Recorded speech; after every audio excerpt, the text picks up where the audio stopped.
What is up, guys? Ivan here with getivan.com. In this video, I'm going to talk about the futility of merge tags. So I'll explain what merge tags are and give you some ideas about how data ought to be used in spite of having a bunch of granular columns that a lot of people want. And that's something that I have to deal with on a regular basis with custom order requests. I've fulfilled several hundred custom order requests for B2B lists over the last 2 or 3 years. So I have a lot of experience dealing with customer requirements, and I've observed a number of requests and ways of thinking about things. And I'm making this video to finally address some of those things publicly and hopefully get you guys to a place where you can be encouraged to use the raw data instead of obsessing over the little stuff. So when we highlight this column, this is a real estate agents and brokers sample. You can see that there's 126,000 contacts in this file. And if we select the status column and activate the riskier mails, it's 295,000 contacts. And these are collected surface mails that are collected from real estate websites. So these are public. This is public data. This is not harvested in an odd way or anything like that. These are the mails that these real estate companies give publicly. So it's good to use. And merge tags, for those who don't know, are these kinds of things. It's curly bracket, spin tag sort of things where it'll look at a column like name, for example, and it'll then populate each of those cells into that curly bracket region for that name column. So this would be a typical structure. Hi, Frank, I found you on such and such web.com, and so on and so forth. And so the purpose of merge tags is in part it's to variate your email copy when you're doing cold mail campaigns. Pardon me. And another purpose would be conversion potential. So there's some thinking out there that if you act like you know who the person is, then they're more likely to click through and they're more likely to engage in conversation and things like that. And there's some truth to it, but there's also some fallacious thinking. Like there's certainly some truth depending on the sample that you're targeting. You may see a better click-through rate, but depending on how you word things and depending on the actual data that you have, if it looks spammy, then you're also likely to get punched as spam because you're being a little bit too inorganically specific. Pardon me.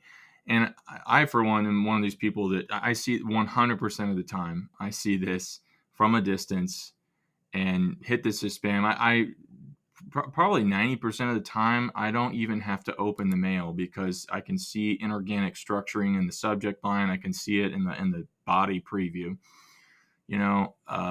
So I don't like coming at the side with to the side with people. It's also cumbersome to come up with data in order to utilize the merge tags. So there's a spectrum of ratio of difficulty to benefit. And basically, I would argue after some years of experience that it's just a waste of time to bother with merge tags. I would argue that it's partially useful in the copy for the URL just to variate the text a bit. But now, of course, with the AI tools, it's so much easier to variate that copy anyways.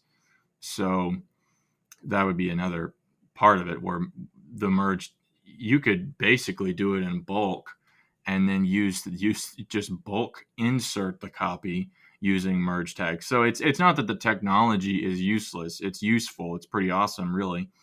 But in terms of requesting a B2B list that is merge tag ready, that's a little bit ridiculous. Now, obviously, I'm not talking about body content. I'm talking about granular data that's associated with the email or the URL, like the name or the LinkedIn URL or the Instagram URL or the name of their favorite pet. They just, some people literally send me a list of 15 columns that they want in their spreadsheet. And that's just ridiculous. It's far too custom, and you're not going to be able, that's really a manual request for a tiny sample. Whereas what I do is at scale programmatic processing for, national level niches, surface level mails at a large scale.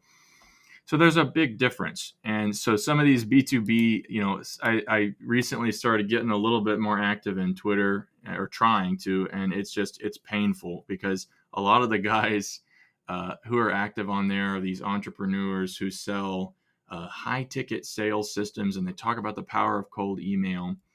And sometimes I get contacted by these guys looking for lists, and they sometimes get sassy when I just tell them I can't help them, because it's much better for me to tell these kinds of requests I can't help you, rather than to jump through a bunch of hoops and to try to go through the process that's unprofitable, because it literally takes me 10 to 20 times longer or more effort to even attempt to do that.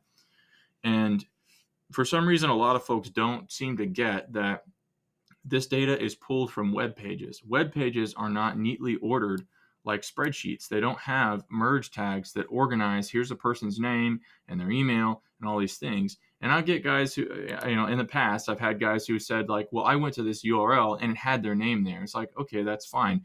But it's not in neat columns that associate the data. So when the scraper goes along, it's just a waste of my time to explain this stuff, but when the scraper goes along, it doesn't see that stuff, it doesn't organize that stuff. And second of all, it can't do that at scale because not every website is structured in the same manner. So obviously we can only do data that is consistent through every website. So if I have a pattern and we pick up the email, that's fine. I can verify it independently. That's fine. I can get the URL, and sometimes separately I can get the metadata, and it's of course possible to get it inline, but it's a long story. So you could also, I have some tools that have the ability to get a number of other things and to populate, other types of URLs in there. The problem is that when you go into looking for the more specific patterns you look for, the more complicated it gets for whatever scripting process you're using to process that data. And so it takes way longer to process any given data set when you add a bunch of unique fields that you're trying to populate.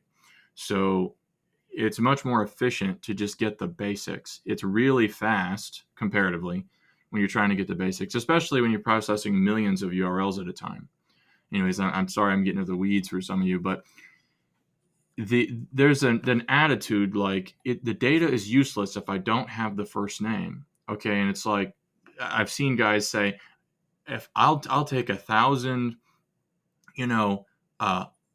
contacts with the name and the LinkedIn URL, any day over 10,000 other contacts. Okay, if that's really all you're going to do, 1,000 contacts, just have somebody manually curate it. That's really small comparatively. And we're looking at data sets here, guys, that are in the hundreds of thousands. I mean, do you honestly think that you're going to do better by saying somebody's name, and having a tiny amount of other granular data for 1,000 than you would for, I would argue, 10,000 or 100,000? This is a can't see the forest for the trees kind of situation. And it's the same age-old argument of, is it easier to increase your conversion potential, or is it easier to increase your traffic? And everybody knows it's a lot easier to increase your traffic and thereby your conversions, rather than, here, let me obsess and squeeze out every last little bit of conversion potential by using frivolous merge tags in the hopes that I can deceive somebody into thinking that I actually know who they are. That's not a good way to do business. No, I'd rather just tell them what I'm contacting them about, one or two sentences, and keep it simple, keep it down to earth. It's way better to do it that way. It's way faster to do it that way. It scales better. you know. And so something also that I'd recommend is look into the Facebook lookalike system. This is something that I'm new to, but I've had customers using this for years. And because all you need is the emails. And since they're topical, you can feed them into the Facebook custom audience lookalike type of system, whatever it's called. And uh, and it'll go and it'll find if those profiles exist on Facebook, and then it'll give you the option to create a lookalike audience using those contacts.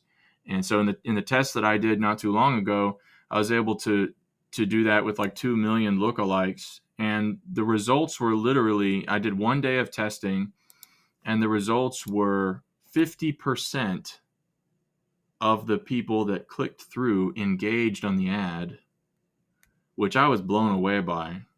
You know, it's not exactly viral, didn't go viral, but it's a significant amount of engagement interaction for a very simple post in the test that I did.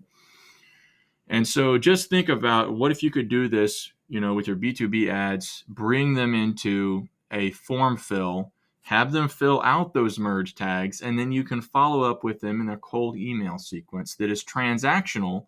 Or I shouldn't even say cold email. Follow up with them in a transactional email sequence instead of cold contact with your, you know, cold SMTP servers that are constantly, you know, jump through hoops and play games and all that stuff. Way better way to approach it. Pardon me. And even has conversion potential along the way, possibly, depending on however you do the setup. But with that system, would you rather obsess over 1,000 people with merge tags, or would you rather have the potential to reach, you know, 2 million people in your niche? Okay, it's a no-brainer, and it's so much easier to do it that way than it is to obsess over all this little tiny data. This is a waste of your time. It's a waste of my time.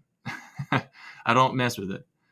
So there are way better. I mean, it was better to just do blasts, but with the Facebook lookalike system, I mean, you might as well not even bother with the cold approach to the email method anymore. You see what I'm saying? So just a few notes there. I do sell a variety of lists. Check out the link to my cart, my B2B list cart below this video.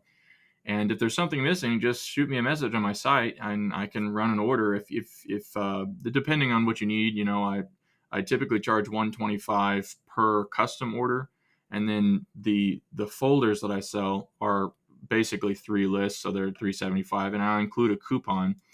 But if you make a big purchase, like a couple of lists, a couple of folders, or the folder with the upsell into the e-commerce lists, or, you know, whatever, then I might be willing to run, you know, a custom scrape ball. So it just depends. Like I want you guys to get value from these lists. I want you to use them well, you know, and hopefully you can, once you plug into the right systems, you can see how powerful it can be. I think that the Facebook lookalike system is one of the easiest, most effective PPC methods that I've ever seen. And the great thing is that you can utilize your contact data and just, you can make it go for a really long time. So anyways, that's pretty much it. Thanks for watching. I will catch you later. Bye-bye.